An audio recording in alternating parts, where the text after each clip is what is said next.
This is slide number 20, the third session of the lecture number 4. These are the quality gauges. आम तौर पर industry में कुछ gauges use होती हैं to check the quality of the product, उनकी dimensions check करने के लिए यूज़ होती हैं, ठीक है। अगर हम फॉर एग्जांपल अगर चेक करें किसी भी जो है ना आइटम को, प्रोडक्ट को, उसकी इंटरनल डायमेंशंस को या एक्सटर्नल डायमेंशंस को, तो हर एक के लिए हम अलग अलग से जो है ना ये क्या कहते हैं मेजरमेंट या स्केल वगैरह तो नहीं यूज़ करेंगे ना, उसको तो बहुत टाइम लगेगा। तो इसीलिए उनकी जो है ना क्वालिटी को चेक करने के लिए जो है ना क्या किया जाता है, कुछ गेजेस बनाई जाती हैं ताकि अगर इंस्पेक्टर जो इंस्पेक्ट कर रहे हैं ना उसके पास वो गेज हो ना, उस गेज के थ्रू वो ईजीली जो है ना वो मतलब उसमें यूज़ करके जो है ना चेक कर सकता है विदाउट एनी स्केलिंग मेजरमेंट। बस वो गेज अगर इसके अंदर या इंटरनल डायमीटर है या एक्सटर्नल है तो जा रही है तो इसका मतलब वो पार्ट एक्सेप्टेबल है, विद इन ए लिमिट है, ठीक है। Gauges are inspection tools of rigid design without a scale which serves to check the dimensions of manufacturing part.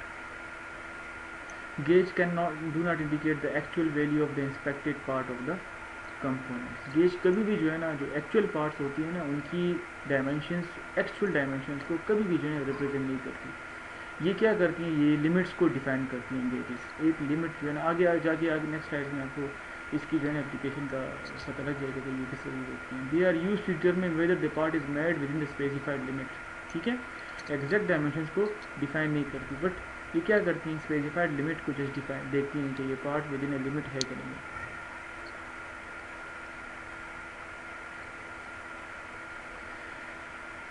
Gauges perform an essential services in any scheme of quantity production on an interchangeable basis. ये interchangeable भी हो सकती हैं, कोई parts अगर quantity production में जो है ना हम उसको यूज़ कर सकते हैं। गेज इज़ अ टूल और इंस्ट्रूमेंट टू मेजर और कंपेयर ए कंपोनेंट। किसी भी कंपोनेंट को हम कंपेयर भी कर सकते हैं किसी दूसरे कंपोनेंट के साथ, में मेजर भी कर सकते हैं, ठीक है। जैसे हम जो है ना एक पार्ट है वो इधर पड़ा है, दूसरा उधर पड़ा है, दूसरा वो फिक्स हैं, तो हम क्या करते हैं, हम एक को जो है ना अपने हाथ की उंगलियों के साथ या जो है ना वो हम कहते हैं ना पुश्तों में लीश यो लीश थे जाके दूसरे को भी यो लीश करते हैं, तो वो क्या होगा, इसका मतलब दोनों एक जैसे हैं या एक बड़ा एक छोटा है, ठीक है। दो चीज़ों के साथ नाप सकते हैं, ठीक है। It is employed in the sense of an instrument which having fix dimension is used to determine whether the size of some components exceed और less than the size of the gauge itself. सही हो गया। इसका लोग पता क्या करते हैं, एक अक्सर अगर आप दर्जियों के पास जाएं तो उनके पास ये होता है यार्ड नहीं होता, यार्ड गज, एक गज जो होता है गज मीटर मीटर मीटर मीटर भी होता है, ये यार्ड तो अलग है उससे ना, यार्ड नहीं सॉरी हाँ मीटर, यस मीटर भी है, गज ये एक ही है मीटर, ये जो हम कहते हैं ना ये गज दो गज का कपड़ा, ये सेम है, डिफरेंट है मेरे ख्याल में, नहीं मीटर सर, थोड़ा बड़ा फर्क होता है। है, मीटर मीटर बड़ा बड़ा होता है, होता है, यार्ड कम होता है। हाँ यार्ड कम। तो ये इसका क्या करते हैं कि वो जो है ना एक उनके पास एक स्केल सा होता है। अब हर एक कपड़े को वो क्या करते हैं स्केल के साथ अगर ना भी नापे, किसी के पास वो नहीं है लेने का, वो उसके पास टूट गया है या गुम हो गया, तो वो क्या करते हैं उसने एक निशान लगाया होता है टेबल के ऊपर कि ये जो है ना एक यार्ड के बराबर है, तो वो उसी तरह जो है ना उसको यूज़ कर सकता है, अप्लाई कर सकता है, ठीक है। तो ये जो यस इससे निशान लगाया होता है ना, दिस इज गेज, या जो वो जो गज का जो जो जो होता है ना वो स्टिक, वो भी हम उसको भी गेज कह सकते हैं, ठीक है। Gauges are used for dimensional control of the components part. Their function being to establish whether or not surface level lie within the zone specified by the designer. वही बात दोबारा आ रही है कि ये क्या कर रही है कि डायमेंशन को कंट्रोल करती हैं कि डायमेंशन एक लिमिट से ऊपर या एक लिमिट से कम तो नहीं है, ठीक है। These are just design to specify that कि जो डिज़ाइनर है उसका जो मॉडल है वो विद इन लिमिट है कि नहीं है। Gauge must be manufactured and checked with reference to standard of length, जिस तरह है ना एक यार्ड, अब वो जो होता है जो दर्जी होते हैं या जो कपड़ों वाले होते हैं उनके पास क्या होता है कि वो जो स्टिक होती है, अब उसको भी चेक करना होता है कि वो जो है ना एक यार्ड के बराबर है भी कि नहीं, या वो टाइम के साथ साथ पता नहीं कितने साल वो पड़े होते हैं, वो जो है ना रगड़ रगड़ रगड़ के जो है ना हो सकता है उसकी लेंथ एक दो जो है ना इंचेस या सेंटीमीटर कम हो गई है, तो इसलिए इसको भी चेक करना होता है standard. Way standard to the fundamental length standard standard when is then transferred to the gauge to the component, ठीक है। The true value of a gauge is measured by it accuracy in service level. वही बात आ गई service life, तो service life पर depend करता है कि सर्विस लाइफ क्या है गेज की, which in turn depends on the workmanship and material used in the manufacture. अगर बहुत ज़्यादा उसमें यूज़ आ रहा है, बहुत ज़्यादा उसकी यूजेज है, तो सर्विस लाइफ भी है, एक्यूरेसी भी है, तो उसकी जो है हम ये ट्रू वैल्यू फाइंड बता सकते हैं, गेज की देख सकते हैं। अगर वो उसकी लाइफ ख़त्म हो गई है या वो एक्यूरेट नहीं है तो जाहिर बात है वो उसको जो है ना उसको चेंज करेंगे।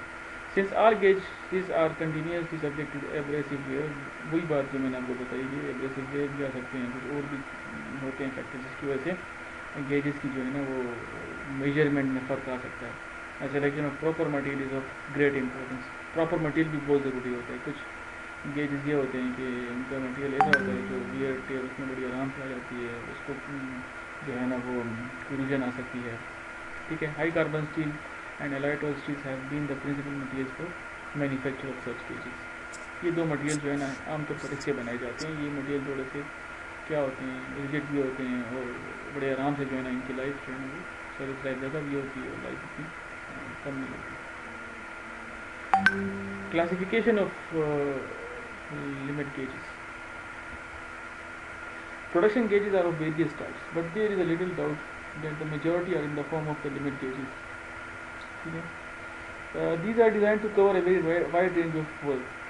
Gauging elements, however, may be provided with means of size adjustment के साथ भी कुछ gauges आपके पास गिवन होती हैं कि आप साइज़ को एडजस्ट करें। फॉर एग्जाम्पल आपने 1 मीटर का स्केल है तो वो अलग है, 1 यार्ड का है तो उसकी साइज़ एडजस्ट हो जाएगी, थोड़ा उसको कुछ उसमें सिस्टम होगा, एडजस्टेबल होगा, वो थोड़ा स्मॉल हो जाएगा, ठीक है, या बड़ा हो जाएगा। या 1 फीट का है तो वो अलग चीज़ की होगी मेजरमेंट, तो उसके लिए वो जो स्टिक होगी वो और भी छोटी होगी। इस तरह की डिफरेंट साइज डिफरेंस की गेजेस भी आमतौर पर इंडस्ट्री में पड़ी होती हैं। Limit go and no go gauge. ये go and no go gauge जो है ना डिफरेंट टाइप्स हैं। ये आती है लिमिट गेजेस कहते हैं इसको, गो एंड नो गो, ठीक है। These gauges are made for simple pass fail inspection कि either the part is pass or fail, उसके लिए यूज होती है। Basically there are 2 separate or combined gauges for each feature to be measured। ये आमतौर पर एक जगह पे इस्तेमाल होते हैं, गो और नो गो गेज।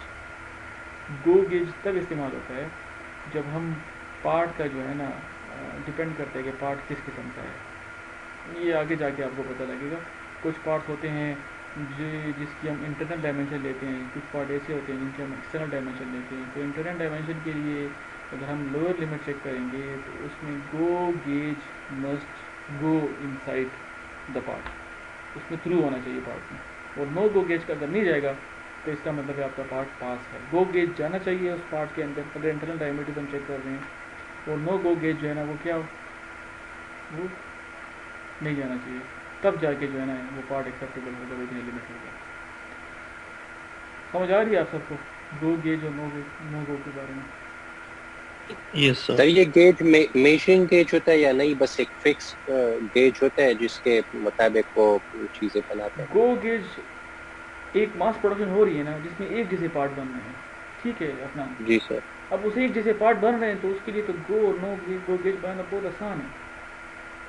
अब उस एक पार्ट की डायमेंशन जो होती है ना उसका जो लोअर लिमिट होगा ना, लोअर लिमिट वो या गो गेज होगा या नो गो गेज होगा, और उसका अपर लिमिट भी या गो गेज होगा या नो गो गेज होगा। अब डिपेंड करते हैं वो पार्ट किस तरह। अगर उसकी हम इंटरनल डायमेंशन फाइंड कर रहे हैं ना, इंटरनल अगर उसमें सुराख हम फाइंड कर रहे हैं थ्रू होल, उसकी डायमेंशन देख रहे हैं, तो उसके लिए फिर क्या होगा, गो गेज जो है ना वो क्या होगा, वो उसमें से गुजरेगा। अगर वो गुजर गया ना तो इसका मतलब है ये पार्ट ठीक है। उसके बाद हम उसमें नो गो गेज गुजारेंगे। जब नो गो गेज उसको गुजारेंगे ना तो वो नहीं गुजरना चाहिए। अगर वो उसमें गुजर गया इसका मतलब है आपका पार्ट इंतहाई खुला है। अंदर वाले इंटरनल डायमीटर जो है ना वो बहुत आपने खुला बना दिए, गो गेज भी गुजर रहा है, नो गो गेज भी गुजर रहा है। समझ आ रही है? जी हाँ, सर। वो वाला पार्ट जिसमें गो गेज गुजर जाएगा, ठीक है, और नो गो नहीं गुजरेगा अंदर से, वो एक्सेप्टेबल होगा। समझ आ रही है आपको? तो सर यानी मास प्रोडक्शन में गो और नो गो गेजेस जो हैं मास प्रोडक्शन में वो फिक्स्ड होते हैं सर, वो यानी हाँ एक पार्ट होगा तो उसके लिए जो है ना एक गो गेज होगा और एक नो गो गेज होगा, लेकिन डिपेंड करता है कि वो कौन सी मेजरमेंट ले रहा है, इंटरनल ले रहा है या एक्सटर्नल ले रहा है। जी सर। अब अगर एक्सटर्नल पार्ट होगा ना, एक्सटर्नल हम उसकी डायमेंशन देख रहे हैं, अगर गोल सा एक सिलेंडर है, एक्सटर्नल पार्ट हम उसका मेजरमेंट चेक कर रहे हैं, तो गो गेज जब उसमें गुजरेगा ना उसमें, मतलब वो पार्ट उस गो गेज जैसा होगा, एक जी रिंग सर। सा होगा, रिंग सा, गो गेज भी और नो गो गेज भी रिंग्स ही होंगे दोनों, ठीक है। जी सर। अब क्या होगा, वो वाला पार्ट गो गेज में गुजर जाएगा, ठीक है, ठीक है, जी सर। और नो गो गेज में नहीं गुजरेगा, तब वो एक्सेप्टेबल होगा। सही सर। इसका यानी सर मतलब ये है, पाइप जैसी कोई चीज बना रहे हैं हम, हाँ तो सर उसके लिए चार, दो नो गेज और दो, दो गो गेज और दो नो गो गेज होंगे, दो इंटरनल के लिए, दो एक्सटर्नल डाया के लिए। अगर उसमें इंटरनल डायमेंशन होगी, हाँ पाइप जैसा होगा तो फिर उसमें 4 होंगे, जी सर, सही। अगर अंदर से वो फिल होगा तो उसके 2 होंगे। आगे जी जाके सर, बड़ी मज़े की एग्जांपल है, आपको बड़ी आराम समझ आ जाएगी इन सारी चीज़ों की, ठीक है अपना। सही। देखें, ठीक है sir. Basically one gauge must fit inside the feature and the second must not, ठीक है। In other words the go gauge must fit inside या आउटसाइड द फीचर, ठीक है। The no go gauge must not. ये तो आपको समझ आ गया ना इस वाले जो थर्ड नंबर बुलेट है, यस सर। ठीक है। If the go gauge does not fit, ठीक है, the tolerance is above the maximum metal tolerance. If the no go gauge goes, the feature is below the minimum metal tolerance. इसकी समझ आ रही है? वही बात जो मैंने आपको बताई ना कि गो गेज गुजरना चाहिए, अगर नहीं गुजरेगा तो क्या है, टॉलरेंस से जो है ना, ये गो गेज और नो गो गेज जो है ना, ये अपर और लोअर लिमिट होते हैं पार्ट्स के, समझ आ रही है? गो गेज और नो गो गेज की जो डायमेंशंस होती है ना, ये पार्ट की अपर और लोअर लिमिट्स होती हैं, ठीक है अपना। जी सर। समझ आ रही है आपको? जी जी आ हाँ, रही है सर। इसका मतलब ये है, ये गेजेस की डिफिनेशन आपने पढ़ी भी है कि gauges are to check whether the part is within the limit और नॉट, सिंपल। जी ये जो जी है ना, ये पार्ट की एग्जैक्ट डायमेंशन नहीं होती, ये पार्ट्स की लिमिट्स होती हैं, इसकी डायमेंशंस पार्ट्स की क्या होती हैं, लिमिट्स होती हैं, ठीक है। This method is best suited to unskilled operators testing many parts. अगर कोई अनस्किल्ड ऑपरेटर है ना, अब वो क्या फीते से लेकर उसको नापेगा, वो करेगा, बस वो यार ये चेक करो, बस जो पार्ट गो गेज में से गुजर रहे हैं, नो गो गेज में से नहीं गुजर रहे हैं, दे आर एक्सेप्टेबल, उसको एक साइड पे रखो या आगे भेज दो, और जो नहीं गुजर रहे उसको रिवर्स में रख दो या रिजेक्ट कर दो, सिंपल, ठीक है। और ये जो है ना, मोर modern quality method suggest this process should be replaced with statistical process control, ठीक है। ये चीज़ें जो है ना, ये बड़ी ज़रूरी होती है इंडस्ट्री में कि वो जो है ना क्वालिटी को चेक करें। Guiding principle of metrology, there are 6 guiding principles to good measurement practice that have been defined by the national physical laboratory, NPL कहते हैं इसको। The right measurement should only be made to satisfy the agreed and well specified requirements. The right tools, the right people, regular review का मतलब ये है कि इसको कोई चेक हो, इसको इंटरनल और एक्सटर्नल असेस करें, ठीक है, टेक्निकल परफॉर्मेंस की, वो मेरी मेजरमेंट ठीक हो रही है कि नहीं। डेमोन्स्ट्रेटेबल कंसिस्टेंसी होनी चाहिए, कि ये ना हो कि देखें एक पार्ट जो है ना वो एक जगह पे हो, दूसरा किसी और जगह पे हो, एक पार्ट एक ने बनाया दूसरा किसी और ने बनाया, मतलब वो एक कंसिस्टेंसी हो ना हर जगह पे। और राइट प्रोसीजर हो, well defined procedures consistent with the national और international standard should be placed in all for all measurement. So these are the guiding principle for measurement. Taylor principle क्या कह रहा है इसी go gauge no go gauge के बारे में? A go gauge will check all the dimensions of the work piece in what is called the maximum metal condition. Maximum metal condition कब होगी? ये डिपेंड करती है, होल की अलग होती है और शाफ्ट की अलग होती है। याद है मैंने आपको बताया था, होल की अलग होती है और शाफ्ट की, बल्कि यहाँ पर गिवन भी है, ठीक है। यस। होल इज पता नहीं है ऊपर वो आ रहा है, please move the window.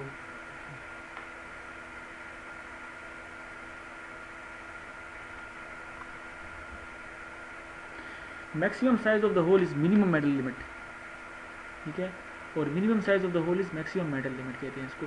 Minimum size of the shaft is minimum metal limit और maximum size of the shaft is maximum metal limit, ठीक है। ये देखें, in case of hole the maximum metal conditions obtains when the hole is machined to the low limit and of size, and minimum metal condition results when the hole is made to the high limit of the size. जितना whole बड़ा होगा उतना उसका minimum limit होगा ना, ठीक है. Whole ज़्यादा करेंगे तो मटेरियल ज़्यादा रिमूव होगा, मटेरियल कम रह जाएगा, ठीक है. होल स्मॉल होगा तो मटेरियल मैक्सिमम कंडीशन पे होगा. यस या नो? आपको समझ आ रही है सबको? यस सर, आ रही है. Yes sir. In case of the जी shaft, सर, जी sir. the limits taken would be inverse of the hole. Hole का inverse होगा. The node go gauge shall check only one dimensions of the workpiece at a time for the minimum metal condition, indicating the presence of least amount of the material permitted at a described surface size. सही है. No go gauge क्या करेगा? वो क्या करेगा? Dimension को एक time पे एक डायमेंशन को चेक करेगा, ठीक है. आमतौर पर गो गेज और नो गो गेज जो है ना एक साथ यूज होते हैं. एक दफ़ा गो गेज और एक दफ़ा नो गो गेज यूज होता है, और दोनों के साथ जो है ना पार्ट की जो है ना चेक की जाती है कि पार्ट विद इन लिमिट है कि नहीं है.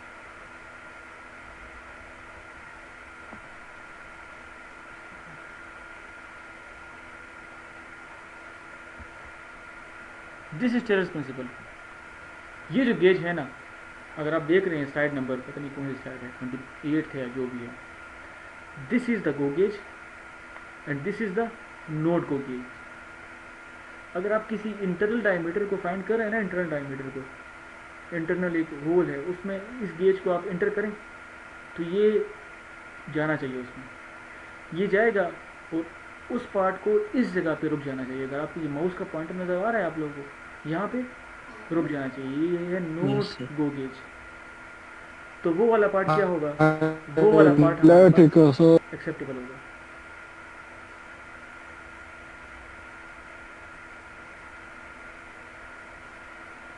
टेलर्स के मुताबिक go gauge should be made for maximum material limit, मतलब ठीक है, और it has to incorporate as many dimensions as possible to inspect in one pass. The no gauge should be made for minimum material limit and separate no go gauge should be made for each separate dimensions.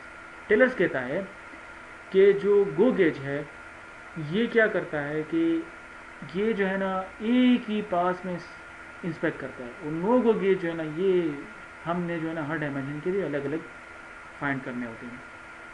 This is the go and no go gauge for hole. एक hole है ना उसकी dimension के लिए इस तरह का इन्होंने वो बना दिया. अब अगर ये गो गेज और नो गेज अलग होंगे तो फिर एक दफ़ा इसको गुजारना होगा, फिर इसको गुजारना होगा, एक बहुत बड़ा मसला बन जाएगा. तो उसकी वो एंथ्रोपोमेट्रिक को कम करने के लिए उन्होंने एक ऐसा डिवाइस बना लिया है, एक ऐसा गेज जिसमें गो गेज भी है और नो गो गेज भी है, ठीक है. तो गो गेज जो पहला हिस्सा है इसको गुजरना चाहिए और दूसरे हिस्से को उसमें रुक जाना चाहिए. Then that part will be acceptable.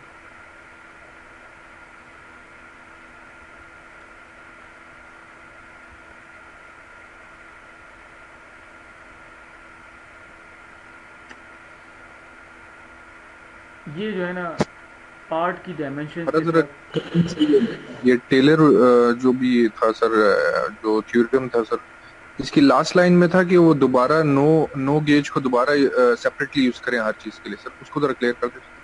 अच्छा,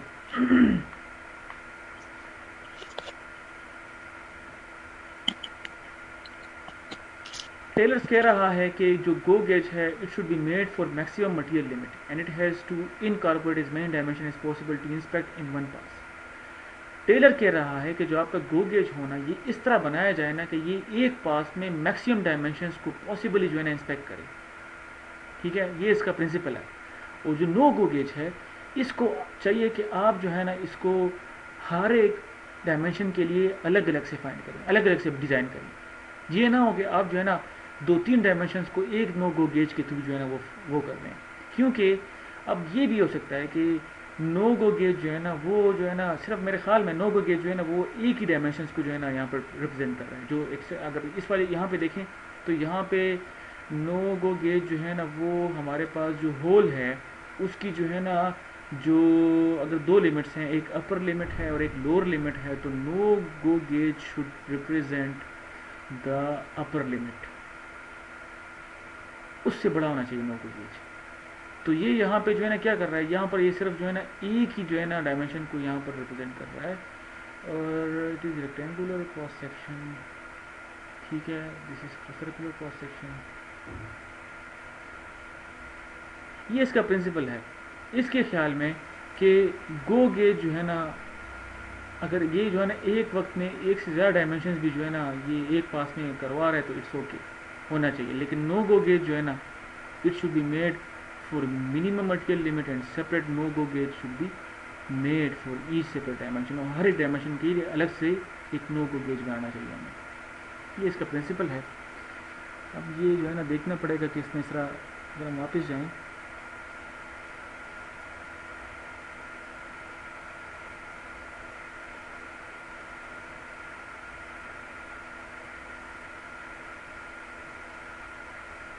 अगर हम स्लाइड नंबर 27 पे आएँ तो यहाँ पे भी ये चीज़ गिवन है कि हमारे पास जो नो गो गेज होगा it shall be use for one dimension at one time, क्योंकि यहाँ पर मिनिमम मेटल कंडीशन है। मिनिमम मेटल कंडीशन वो होती है जिसमें हमारे पास मटेरियल कम रह जाता है, तो इसीलिए मेरे ख्याल में indicating the presence of least amount of material पर मेरे स्क्रैप सरफेस, इसीलिए क्या करते हैं मेरे ख्याल में कि ये कहते हैं कि हर एक जो है ना नो गो गेज जो है ना as it is for minimum metal condition, तो इसीलिए जो है ना इसको हर एक डायमेंशन के लिए अलग से बनाना होगा आपको। और दूसरा जो है in go gauge dimension the work is in word is called maximum metal condition, ठीक है।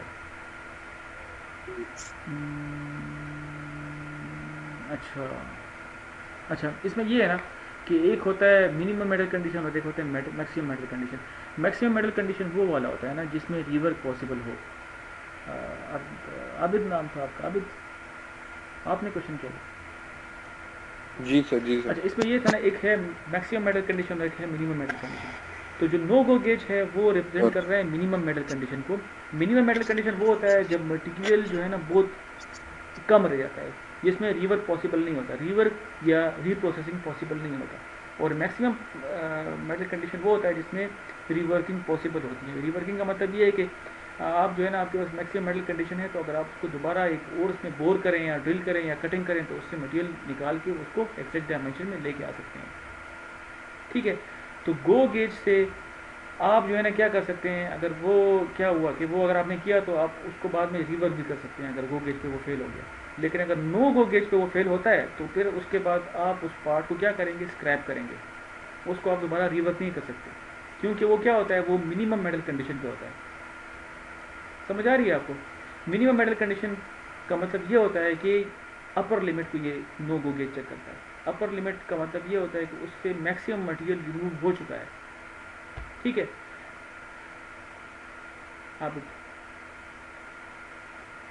जी सर, ओके सर, ये सर सही है सर। लेकिन सर गो गेज पे लेट सपोज सर ये जो टेलर्स का प्रिंसिपल था उसमें लिखा हुआ है कि मतलब लेट सपोज मटेरियल पास हो रहा है सर, तो गो गेज से भी सर उतनी दफा ही पास होगा और नॉट गो गेज जो है उससे भी नहीं, उससे भी उतनी दफा ही पास होगा सर। तो मतलब मुझे ये समझ नहीं आ रही कि मतलब नो गो गेज जो है उससे बार बार डायमेंशन कैसे उसके हम ले सकते हैं सर, वो तो गो गेज से ऑलरेडी हो चुका है sir.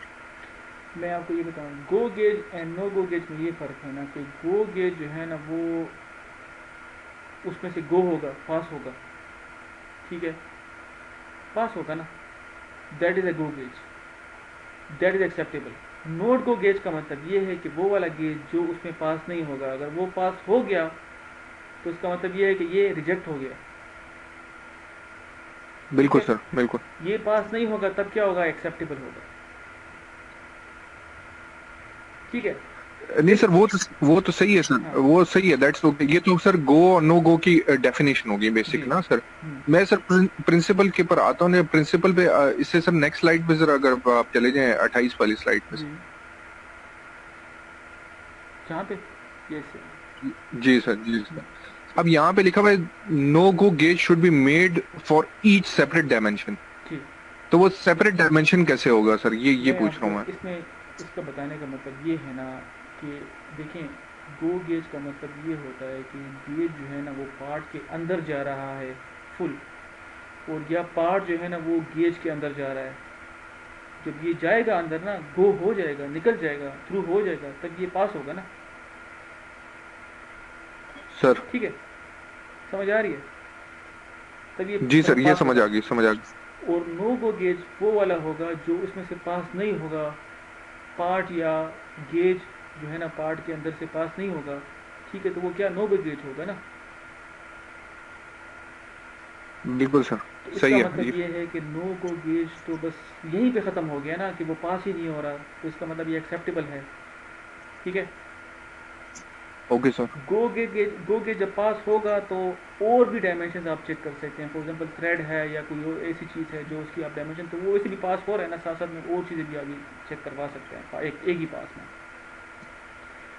Go okay gauge sir. तो उसमें पास ही नहीं होगा। गो गेज है उसके वो पार्ट और जो गेज आप इसमें एकदम वो बीट होंगे और आप इसमें थ्रू होने की कोशिश करेंगे, एकदम वहाँ पर स्टॉप लग जाएगा, फुल स्टॉप, आगे फिर वो पास ही नहीं होगा। सही समझ आ रही सही है? सही तो सही। इसीलिए समझ नो गई। गो गेज जो है ना वो सिर्फ एक ही डायमेंशन के लिए होगा, जो जिसको हम कहते हैं मिनिमम मेटल कंडीशन। मेटल की कंडीशन एक ही, बस पास नहीं हो रहा सो गए। अब गो गेज जब पास हो रहा है ना, तो वो एक दफ़ा में जो है ना उसको हम इस तरह डिज़ाइन करेंगे ना कि एक दफ़ा में 3-4 चीज़ें वैसे भी पास हो रहा है ना, थ्रेड्स भी चेक कर ले, उसकी जो है ना वो इंटरनल लिमिट्स भी चेक कर लें, और भी कुछ चीज़ें आप उसके साथ कर डिज़ाइन करके करवा सकते हैं, ताकि वो जो है ना जाते जाते कुछ और भी डायमेंशन चेक कर सकते हैं एक ही पास में। इसका मतलब ये है टेलर्स प्रिंसिपल का। टेलर्स प्रिंसिपल का असल जो ऑब्जेक्टिव था वो ये था कि हम जो है ना जो अनस्किल्ड वर्कर्स हैं ना उनके लिए आसानी पैदा करें। अब वो स्केल उठा के फिरते रहें, हर एक पार्ट को स्केल से मेजरमेंट से या फुट से जो है ना वो मेजर करें, और वो फिर कहें कि ये पास ये फेल है, तो वो एक अलग अजीब व गरीब चीज़ थी। तो इसका ये प्रिंसिपल था कि आप एक गो नो गो गेज की कम्बिनेशन के साथ एक ओवरऑल गेज बनाएं, ठीक है। अब उसमें आप ये प्रिंसिपल यूज़ करें कि गो गेज क्या कर रहा है, गो गेज तो वैसे भी गुजर रहा है उसमें ना, तो एक गेज में क्या करे कि वो और भी अगर कुछ डायमेंशन डायमेंशन है तो वो भी साथ में कर ले। लेकिन नो गो गेज सही। जो है ना, नो गो गेज वो सिर्फ एक ही डायमेंशन के लिए एक दफ़ा बनेगा, एक पार्ट है ना उसके लिए एक नो गो गेज होगा। नाम से ही जाहिर है वो क्या होगा, वो उसकी मिनिमम मेटल कंडीशन या उसमें जाएगा नहीं ना, बस ख़त्म, जाएगा नहीं तो पास हो गया बस। अब गो गेज तो उसमें गुजर रहा है ना, तो वो गुजर रहा है तो और भी डायमेंशन वो चेक कर सकता है। फॉर एग्जांपल उसकी लेंथ, गेज तो गुजर गया ना। ये जो यहाँ पर डायग्राम गिवन है ना टेलर्स प्रिंसिपल वाली, ये भी आप देख सकते हैं कि ये जो गो गेज का जो वो मैं पॉइंटर आपको नज़र आ रहा है मेरा, ये जो पॉइंटर पॉइंटर नज़र आ रहा है आपको मेरे माउस का? जी सर, यस जी सर। सर। अच्छा, आप इस वाले गेज के साथ पार्ट की डायमेंशन भी फाइंड कर सकते हैं। फॉर एग्जांपल देखें, यहाँ से लेकर और यहाँ तक ये जो है ना पार्ट की लेंथ है, ठीक है, ये क्या पार्ट की लेंथ है। अब देखें, ये जब आप पार्ट के अंदर इसको इंड्यूस करेंगे ना, इसको इंसर्ट करेंगे, तो ये तो गुजर जाएगा। जब गुजरेगा ना तो साथ में जो है ना यहाँ पे देखें, यहाँ पे पार्ट रुक जाएगा। जब यहाँ पे पार्ट रुक जाएगा आप देखें कि ये जो है ना यहाँ से नज़र आ रहा है बाहर से, दूसरी साइड से कितना नज़र आ रहा है, बाहर तो बहुत ज़्यादा नहीं है। अगर बाहर है बहुत ज़्यादा तो इसका मतलब पार्ट की लेंथ जो है ना वो ठीक नहीं है। तो ये डिफरेंट डिज़ाइन हैं इसके। So this is the Taylor principle. ठीक हो गया एक्सक्यूज मी सर। जी। सर जो ये गो गेज और नॉट गो गेज, इसकी जो मतलब वो लेंथ और वो है, तो वो स्टैंडर्ड के मुताबिक मतलब फिक्स होंगी, उससे ये मेजर करेंगे? हाँ जी, मैं आपको ये बता रहा था, हम गो गेज और नो गो गेज को एक जगह पे यूज़ करते हैं कंबाइन, ठीक है। आमतौर पर मास प्रोडक्शन में जब एक जैसे पार्ट बनते हैं ना, एक जैसे मास प्रोडक्शन में क्या होता है कि वॉल्यूम होती है, प्रोडक्शन बहुत ज़्यादा बनती है, एक जैसे पार्ट यस बन सर, रहे होते हैं, यूनिट ज़्यादा बनाते तो हैं। उन पार्ट्स को जो है ना हम आमतौर पर ये गो गेज और नॉट गो गेज के थ्रू इंस्पेक्ट करते हैं कि ये यस पार्ट सर। जो है ना विद इन लिमिट हों कि नहीं है। अगर फॉर पार्ट का वो डायमेंशन वगैरह डिफरेंट हो रहा है तो उसके लिए अलग सा गो गेज और नो गो गेज बनेगा। एक लॉट है उसके लिए ये वाला है, दूसरे के लिए अलग सा है। अब ये जो फिगर गिवन है ना, इसमें दरमियान में जो ये चीज़ें हैं, ये जो इसकी जो लेंथ वगैरह है, हो सकता है ये भी किसी यस। न किसी चीज़ के लिए जो है ना यूज़ हो रही हो इसी इंस्पेक्शन वगैरह में। लेकिन अब वो इसमें गिवन नहीं है, लेकिन हो सकता है ये भी जो है ना ये से जो कुछ बने हुए हैं स्लॉट से सही दरमियान सर। में, तो इसकी भी कुछ एप्लीकेशन होंगी। ये प्रॉपर जो है ना एक कम्प्लेक्स किस्म का गेज उन्होंने बनाया हुआ है जो एक पूरे पार्ट के लिए जो है ना यूज़ हो रहा है उसको इंस्पेक्ट करने के लिए, ठीक है। यस। आगे चाहिए सही। नेक्स्ट साइड पे। यस। ये डायमेंशन अगर हो ना पार्ट की, ये पार्ट की डायमेंशन हैं और ये थ्रू होल है इसमें, तो उसमें जो है नो गो गेज जो है ना वो 25.5 का बनेगा। ठीक है, इसकी जो हाइट होगी और इसकी जो विड्थ होगी ये होगी इसके साथ अपर लिमिट, क्योंकि ये नहीं गुजरेगा ना इसमें, इसलिए इस अपर लिमिट पे होगा। और जो गो गेज होगा वो जो है ना तो लोअर लिमिट होगा 34.5। ठीक है, समझ आ रही है? Yes sir. जाहिर ही बात है जी सर। गो गेज क्या करेगा, अगर एक पार्ट लोअर लिमिट पे भी है ना, लोअर लिमिट पे, उसमें से ये गो गेज उसमें से भी गुजर जाएगा। ठीक है, यस, इसको गुजर ये गुजरेगा क्योंकि इसकी जो मैक्सिमम है यस ना 34.5 का ये होगा और ये 24.5 का होगा। अगर ये मिनिमम पे भी है ना, मिनिमम पे जाहिर बात है 24.5 मिनिमम है, तब भी गुजरेगा सर। 34.5 तब भी गुजर जाएगा। और ये नो गो गेज भी, याद है कि नो गो गेज इसका जो इसकी जो लिमिट है ये अपर लिमिट है इसकी भी और इसकी भी। ठीक है, अपर लिमिट पे होगा तो ये इसमें नहीं गुजरेगा। अगर ये इसमें गुजर गया ना, इसका मतलब ये जो पार्ट होल है ना ये खुला बन गया। ठीक है, यस सर। रिजेक्ट हो जाएगा। ठीक है, इसकी समझ आ गई आप लोगों को? आप लोग सब जी सुन रहे सर। हैं? जी सर। जी सर। सर आवाज जी आ सर, रही है सुन रहे हैं। बिल्कुल। अच्छा, जैसे आप सब कुछ मेरे ख्याल में इब्राहिम वगैरह तो या वो वसी अफरी आज नहीं है। अच्छा 10 मिनट में या 5 6 मिनट में जो है ना ये दोबारा बंद होने वाला है, ये क्या कहते हैं जूम। तो फिर एक और मीटिंग 3.5 मिनट में। चले आगे जाते हैं, स्पीड लगाते हैं। ठीक है, these are the examples of go gauge and no go gauge. ये गो एंड नो गो का सेट है। ठीक है, this is go no go set, plain ring gauge. ठीक है, गो ये थ्रेड प्लग गेज है, ये प्लेन प्लग जैसा वो गिवन था उसके बाद ये गो है, नो गो कंबाइन एक बना हुआ है, पीपीजी कहते हैं, प्लेन प्लग गेज कहते हैं इसको कहते हैं थ्रेड प्लग गेज, पीपीजी। ठीक, thread ring gauge, this is plain ring gauge. Different types of gauges हैं। Classification of limit gauges. Following gauges are the most commonly used in production work. The classification is principally according to the shape or purpose of for which it is used. ये हमारे Snape gauge हैं, plug gauge हैं, ring gauges हैं, length gauges, length को check करने के लिए, foam comparison different comparison करने गेज, थिकनेस को चेक करने के लिए, इंडिकेटिंग गेज, न्यूमेटिक भी हैं जो न्यूमेटिकली कंट्रोल होते हैं, electric gauges, electronic gauges, projecting gauges, multiple dimension gauges हैं। स्नेप गेजेस क्या होते हैं? Snap gauges usually use in measurement of external dimensions को नापने के लिए स्नेप गेज होते हैं। It consist of U shape frame having jaws equipped with suitable gauging circles. A plain gauge has two parallel jaws और angles कहते हैं, which are made to some standard size and carrying out gauge rested. They may be either single और double ended.